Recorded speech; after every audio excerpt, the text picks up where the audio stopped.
On this Garlic Marketing Show, we're going to talk rebranding, why to do it, when to do it, how to do it, how one company increased contact with prospects 200%, increase their cross-selling opportunities with the expert on rebranding. From Rebranding Experts, I've got Jim. Jim, say hi. Hello. And we're talking about, the mind shifts, the aspirational mind shifts that are necessary to create a powerful rebrand, how to benefit from your rebrand before it even launches, when to rebrand, like I said, the additional opportunities in rebranding, the reasons for rebrand versus repositioning versus refresh, resetting your companies, what re means, because I just said that a lot, and the process for rebranding, all this on the Garlic Marketing Show. But before we get started, one of the most powerful things for your brand is your customer stories. Go to videocasestory.com to learn how we can help you collect, craft, and deliver amazing videos of your customer stories. All right, let's get started.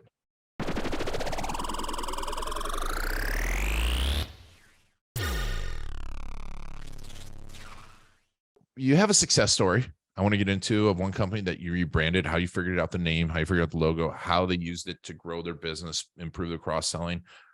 But how did you stumble upon rebranding? Or did you stumble upon it, or you just go one day you woke up and you're like, I'm going to be rebranding expert? It was an evolution. So I actually launched my first agency about 12 years ago, which was in the strategic marketing communication space.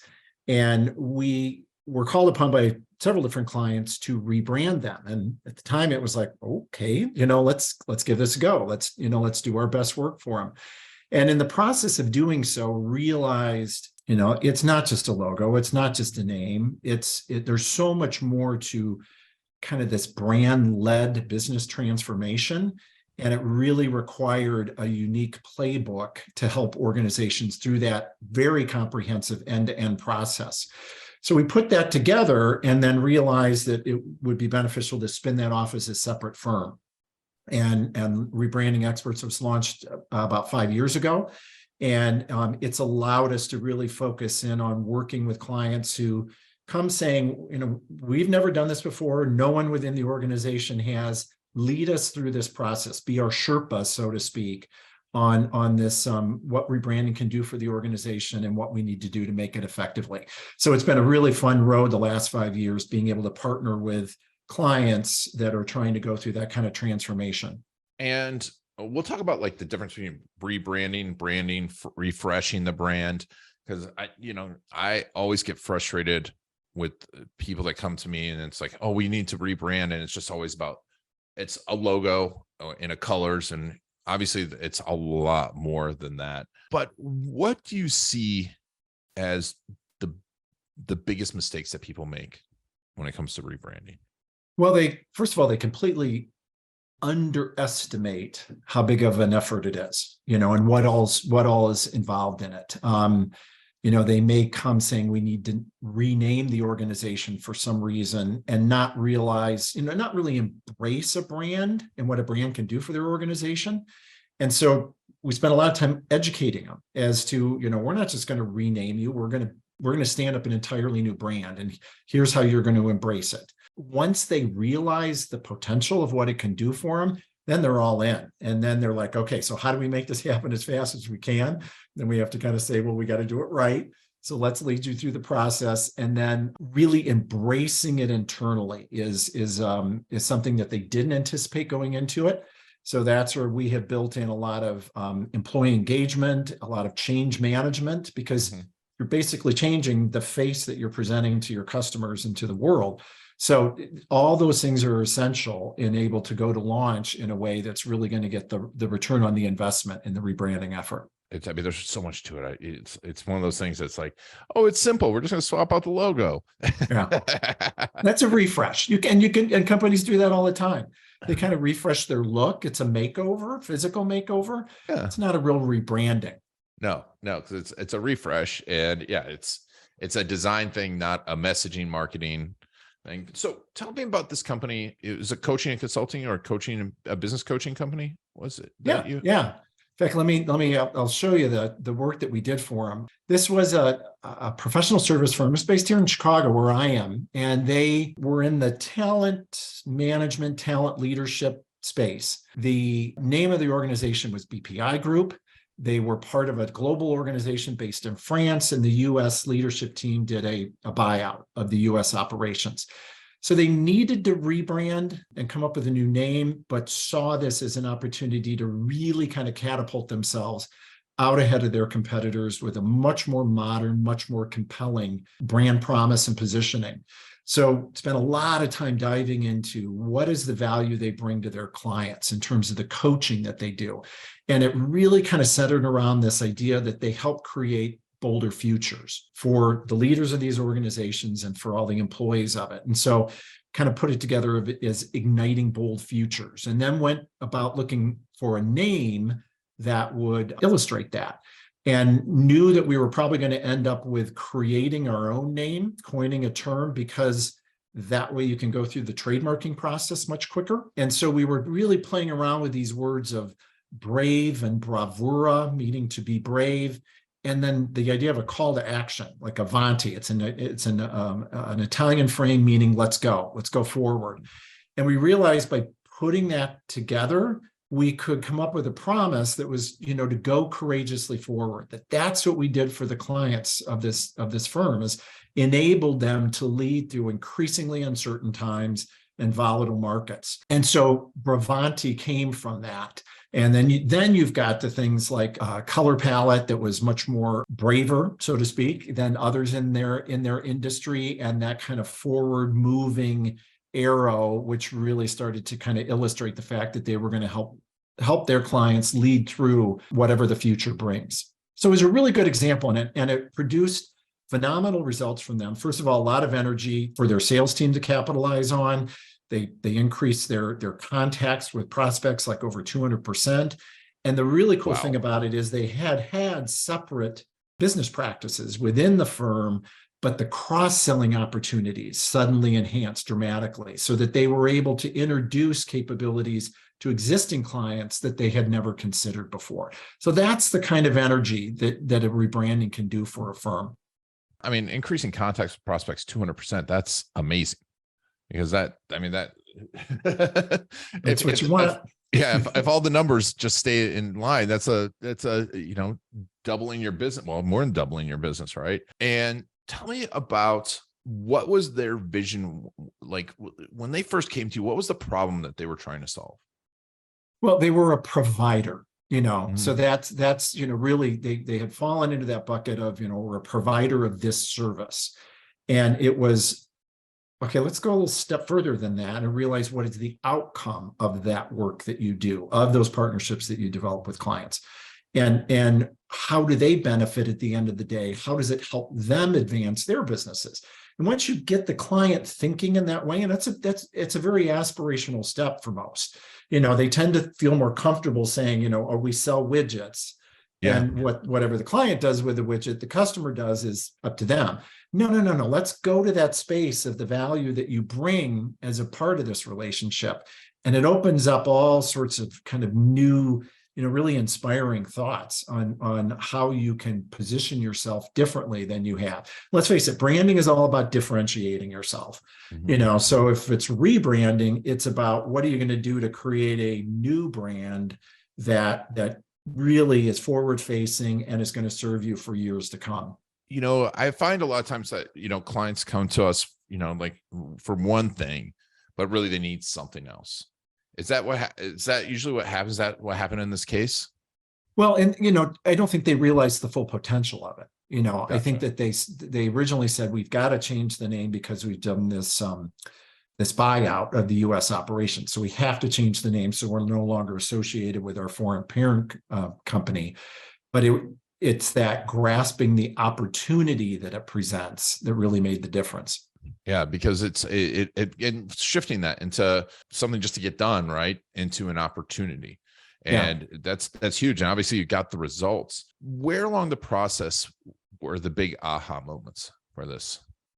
We spent a lot of time really trying to fine tune that igniting bold futures promise. We looked a lot of ways of saying that, a lot of ways of, communicating a better future, a better outcome for those clients. But it was like, okay, but how are they going to do that? Well, they're going to do it because they're more courageous. They're bolder as a result of our coaching. And so it was a lot of, and this is the great creative process. It's a lot of tinkering with words until you finally land on the ones that really hit. And they say, that's when you get that ahas, like, yes. And nobody else in our category would dare say something like that. They'd be too scared to say that. And then that you've really, you found a place that they can own. And when did they first see the win? I mean, obviously you have the 200% increase, the cross-selling. Was there a moment that they're like, oh, this is really working? The first place it works is even prior to launch, when you start to communicate it to your employees. And internally, you're building an understanding of why you're rebranding, why this is the solution. Here's the new way we're going to be presenting ourselves. Here's what the role you play in that process. And here's how you need to behave a little bit differently so that you're supporting this new brand with on-brand behaviors. That's when you start to see the energy pick up, because all of a sudden the eyes are opened and people get a lot more, kind of enthusiastic and opportunistic about what can be done differently in the future. And that's when that kind of rolling thunder starts. And then by the time you launch it externally to clients, they're ready, they're equipped to be able to deliver on a different experience. And you start to see that magic happening. I think in most people's minds, a rebrand's this big, like, unveiling to everyone. But that makes so much sense to do it and get everything really aligned and use it as an alignment tool inside your company and a coaching tool as much as this big marketing reveal. That's really interesting. We just launched in the last couple of months a new brand of a business which is in the commercial window shades and acoustic systems, and really spent a lot of time designing a new brand promise that would enable them to expand into consulting and other kind of services to their clients. And until we stood that up, it was very difficult for them to be able to prove that they were more value to their clients than what they were previously presenting. They needed a framework with which to say, we've evolved, we've changed, and are offering an expertise that no one else in the market is now. And so, listen to us. And it totally opened the door for them to be able to start a much deeper relationship with their clients and then market themselves to new prospects in a way that no one else is in their category. Let's talk a little about, how do you decide, when do you decide to do a rebrand? I'm going to show you a little chart here that's we use to kind of help prospects understand exactly what's involved in making this decision.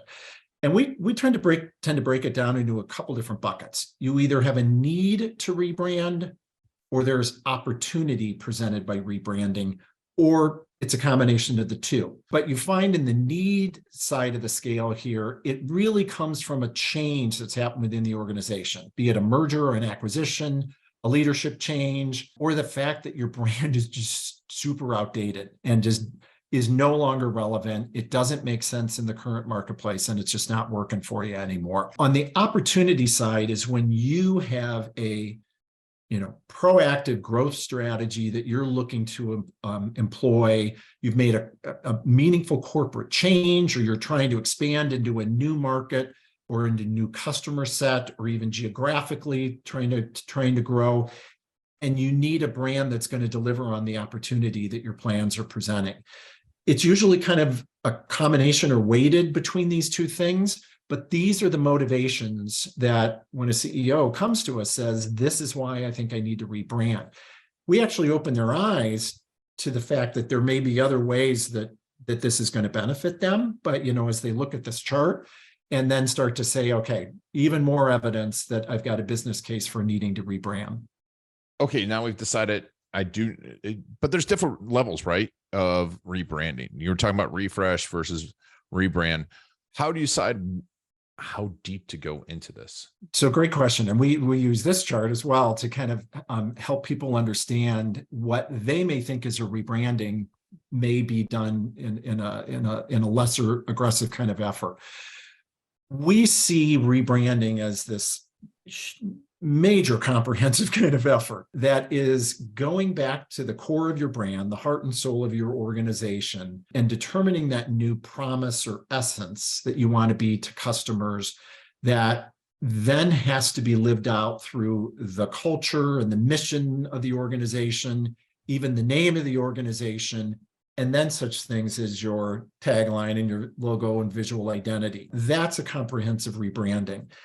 If you're just trying to enter a new market or change perceptions of you, you might be able to do it with just a repositioning. There's some great ones going on right now, both in the retail space. Victoria's Secret is going through what they're calling a rebrand. It's really a repositioning because they haven't changed their name, but it's really trying to dive a little bit deeper into the fact that their products for many years, it peaked. They were no longer, considered accessible to a lot of women or even approachable to a lot of women, and they needed to really kind of change up their product line, change up their the way they go to market in a way that was, a lot more appealing to women today. You can do a simple refresh of your brand, and that's really the visual makeover. That's the new logo, the new, visual identity. You're just kind of putting a new face on it, new lipstick on things just to look better. And there's very viable reasons for doing that don't require a deep dive into your brand and really kind of standing up a new one.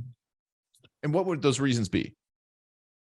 Well, and I think it's really if the promise is no longer relevant, if the way you go to market and the culture and the customer experience that you are delivering isn't going to move your business further anymore, and then you need to kind of reset the company. It's really a resetting. It's if you look at the word "re" as a prefix, it means to make anew. So if you're going to make a new brand, you got to reset the whole thing, and that requires a corporate transformation to support it. Okay, we decide to go rebrand. What's all involved in a rebrand? Well, I mean, what's the checklist for getting this all done? We kind of glanced at it, but I want to know how, step by step, what do I need to do to rebrand? So this is a look at our overall process, and we break it down into 4 steps to really kind of help the client know where the attention is going to be focused in each of these 4 steps, and to plan out from a calendar perspective the time that's necessary to do this, the resources, so that it can be done successfully and you can go to market in the right kind of plan. So in the beginning, it's all your basic assessment, pieces. And the first step, really kind of bringing everybody together, reaffirming the business case behind doing it, all your research into what are the equities of this new brand that we're going to keep and what are we going to leave behind, and determining what strategy you're going to take. What are you trying to do with your brand, whether you're going to really reinvent it, whether you're just needing a bigger pot with which, your roots are going to grow in so that you can serve your clients, and determining what change is going to happen in the organization. So that's that first step. The second one is really standing up the new brand, beginning with the positioning and the essence, the promise to customers, reevaluating your mission, purpose, and values, coming up with a new name, a new story, all that marketing support behind it in terms of taglines and visual identity. If you've got to reorganize the structure of any sub-brands that you have and so forth. And then you have to go get a trademark for this whole thing. So you have to apply to the U.S. Patent and Trademark Office, and that can take months to hear word back on that. So we actually have a lot of clients that we rely upon a trademark attorney to say that the probability of it being approved is so high, it's in the 90%, that you can move ahead while you're waiting for trademark approval, because it could take a year to get that trademark approval, and you don't want to do that. And then once it's kind of locked down and you're waiting for government approval of it, you start doing everything internally to really prep for this and getting everybody aligned. And that means making sure your leadership's on board. You've looked at your customer experience, your employee experience, and updated it and expanded it to represent the new brand. Change management that's going to be required to get the organization and the culture to support it. And then there's a process of updating every single asset that has your brand on it. And we start with an audit on that all the way back in that first stage, because that determines a lot of where your costs are going to be. If you've got trucks on the road and uniforms and signage all over the place, so you got a much more expensive rebrand than an organization that doesn't have those things. So that really plays into the launch timing and the costs associated with it and the kind of effort to be able to go to market. You Wow. start to build some internal marketing and excitement for it so that when you go to launch in that final activation stage, you're ready to go with your internal communications and training, your launch event, to get your employees excited, your external announcement, all your stakeholder encouragement that needs to happen to make sure that they're on board and understanding of it. And then your go forward strategy from there. How are you going to market this, in the year to come so that it really seeks to change people's perceptions in the way it was intended to do. I mean, it's amazing because, just looking at this, A, it gets a little overwhelming, but B, it's better to see it ahead of time than, I know I've been through this. It's like you get into it and you're like, oh, I need to do this. I need to do that. And all of a sudden it becomes this big, huge mess of stuff that you haven't planned for. And yeah, and then the rebrand just kind of falls by the wayside and everyone hates the brand. It requires a lot of education of the client in most cases, so what we've learned is to do a series of workshops through this whole process that explain, okay, here's what we need to do and why, and what's involved in this whole process and how, what's expected of them in terms of their contribution to it and so forth. Because if they just think it's as simple as, a new logo or just coming up with a new name, they're not going to capitalize on the opportunity that presents them. So, this is obviously there's a lot of opportunity in rebranding. It's a lot of work. That's why you hire an expert. So speaking of hiring an expert, how does someone get a hold of you all? You go to the website, email? Websites, rebrandingexperts.com. We produce a lot of thought leadership content to help people that are kind of knocking around this decision a little bit or contemplating it to understand what's involved and to know some of the key things that they need to address if going into this. We want them to come, somewhat informed so that when we lay out the comprehensive process, they're not overwhelmed by it, but they realize the importance of doing it right. They realize it's going to be an investment of time and money and energy to make it happen. So yeah, look for us on rebrandingexperts.com as well as social under the same name. Very, very straightforward what you do too. How'd you come up with that name? Well, it's interesting because I was asked one time, that's a pretty descriptive name, for a branding company. Why did you choose that? When we launched the company, we realized that most businesses, if they're going to rebrand, are going to, in a stealth manner, go out and search for a specialist that can help them in rebranding.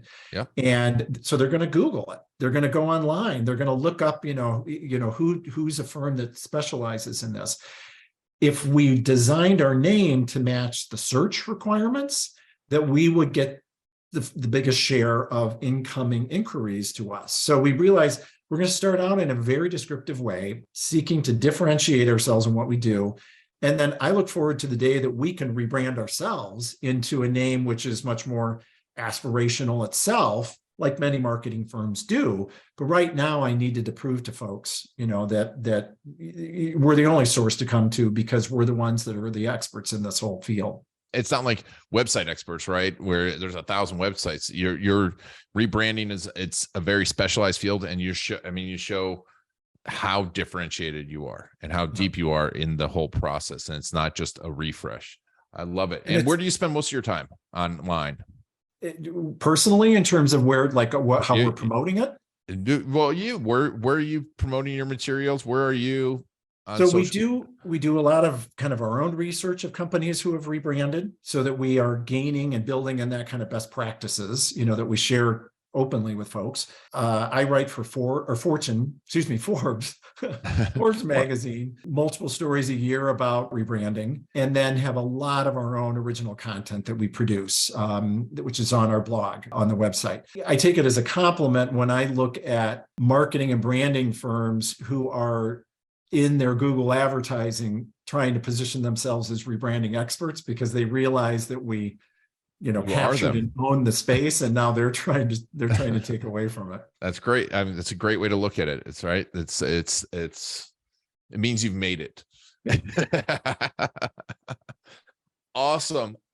So Jim, any last words of wisdom if someone's thinking about rebranding? I always think it's important to have a business case, for why you're doing it. There certainly is a strong emotional draw to the idea. And that's one of the first things that we'll do with a client is walk through putting together that business case, because it gives them the confidence, first of all, that they've made the right decision. And it helps them sell it into any key stakeholders that they have, be it a board, be it external investors, and then their own employees when the time comes. So putting that together up front, just as you would for any other major strategic initiative within your company, is just going to help advance it even quicker. Awesome. Well, thank you so much for being on the Garlic Marketing Show. Yeah, it's been my pleasure. And thank you all for taking Jim and I on our journey. Make sure to go check out Rebranding Experts. This has been Nine Garlic and the Garlic Marketing Show.